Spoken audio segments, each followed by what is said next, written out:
दोस्तों, आज हम इस वीडियो के माध्यम से जानेंगे अगर आपको रेलवेज़ की भर्तियां चाहिए तो आपको कौन-कौन से एग्ज़ाम देने पड़ते हैं, आप रेलवे में भर्ती पा जाएँ। आपका सपना अगर है रेलवे में भर्ती पाने का तो आप इस वीडियो को अंत तक देखें ताकि आपको पता चल सके कि रेलवेज़ में कौन-कौन सी भर्तियाँ निकलती हैं और कौन-कौन से बोर्ड्स होते हैं। तो अगर आप लोग हमारे चैनल पर पहली बार आएँ तो इस चैनल को सब्सक्राइब करना ना भूलें और रेलवे से जुड़ी सारी जानकारी के लिए इस चैनल को ज़रूर से ज़रूर सब्सक्राइब करें। देखिए, रेलवे में भर्ती पाने के लिए आपके पास बहुत से ऑप्शन आ जाते हैं।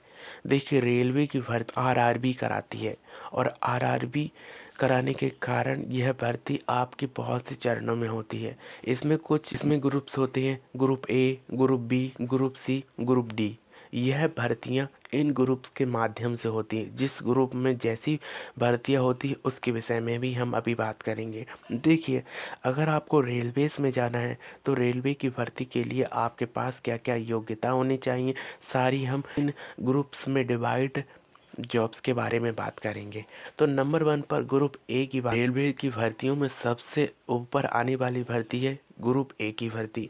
यह ग्रुप की ए की भर्ती के लिए आपको यूपीएससी का एक एग्ज़ाम देना पड़ता है और इस एग्ज़ाम को क्वालिफाई करने के बाद रेलवे में आप ग्रुप ए की भर्ती में जा सकते हैं और ग्रुप ए की भर्तियों में बहुत ही ज़्यादा सैलरी रहती है। इसके बाद आ जाता है ग्रुप बी। देखिए, ग्रुप बी आपका ऐसे सिलेक्ट नहीं होगा। क्यों? ग्रुप बी में वही सिलेक्ट होते हैं जो प्रमोशन के द्वारा आते हैं, यानी कि इससे नीचे का लेवल ग्रुप सी।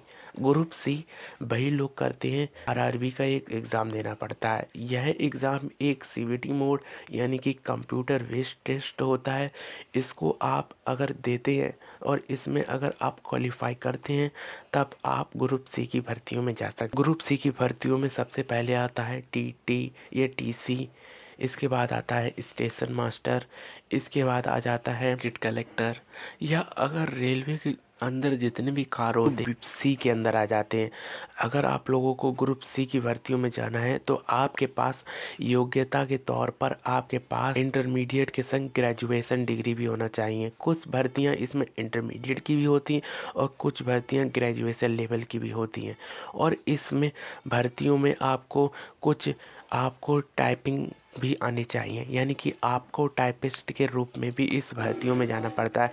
अगर आप इन सारी चीज़ों को फॉलो करते हैं इसके बाद ही आप ग्रुप सी की भर्तियों में जा सकते हैं। इसके बाद आ जाता है ग्रुप डी की भर्ती। रेलवे में ग्रुप डी की भर्ती के लिए आपको योग्यता के तौर पर हाई स्कूल पास होना चाहिए, प्लस आपके पास आईटीआई का कोई डिप्लोमा भी होना चाहिए। यह डिप्लोमा आपको ग्रुप डी की भर्तियों में देखने को मिलेगा। रेलवे की भर्तियों में अगर आप जाना चाहते हैं तो आपके पास आईटीआई का डिप्लोमा होना ही चाहिए। अब बात कर लेते हैं इसके सिलेबस की। देखिए, रेलवे में अगर आपको भर्ती लेना है तो इन सिलेबस के अकॉर्डिंग ही आपका एग्ज़ाम होता है। वह है मैथमेटिक्स आता है और इसके बाद रीजनिंग के बाद आपका जीके आता है और एक जीएस का भी पेपर होता है। यानी कि इन 4 चीज़ों के अतिरिक्त आपसे कुछ भी नहीं पूछा जाएगा क्योंकि ये कंप्यूटर बेस्ड टेस्ट होता है। इसमें 100 मार्क्स के क्वेश्चन पूछे जाते हैं। कुछ रिक्वायरमेंट में इसमें 120 नंबरों से भी ज़्यादा बढ़ जाते हैं, लेकिन अप्रॉप आपका 100 मार्क्स से ऊपर यहाँ नहीं पूछा जाता है। और इन सारी चीज़ों को फॉलो करने के बाद आप बन जाते हैं रेलवे के कर्मचारी।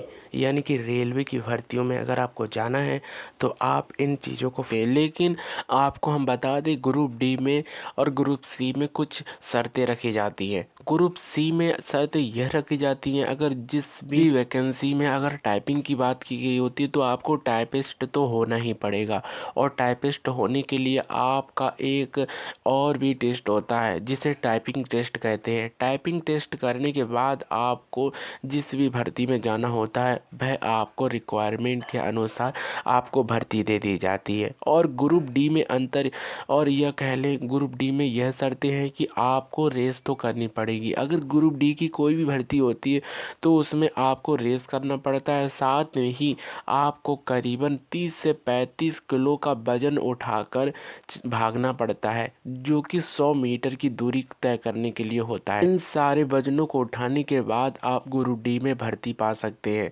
अगर बात कर ली जाए इसके अलावा भी कोई भर्ती निकलती है, देखिए इसके अलावा भी बहुत सी भर्तियां निकलती हैं।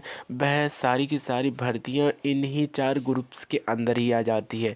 अगर आप लोगों को रेलवे में भर्ती पाना है तो इन 4 चीज़ों के अतिरिक्त आपने कुछ, अगर जितनी भी सारी एलिजिबिलिटी हमने बताई हैं वह आपने कर ली है, तो आप एकदम मानिए आप रेलवे में भर्ती हो सकते हैं। अगर आप लोगों को ये जानकारी अच्छी लगी हो तो अपने दोस्तों और जितने भी आपके प्रियजन हो सभी को यह वीडियो शेयर करें, ताकि उन्हें भी रेलवे से जुड़ी सारी जानकारी प्राप्त हो सके। Thank you for watching this video.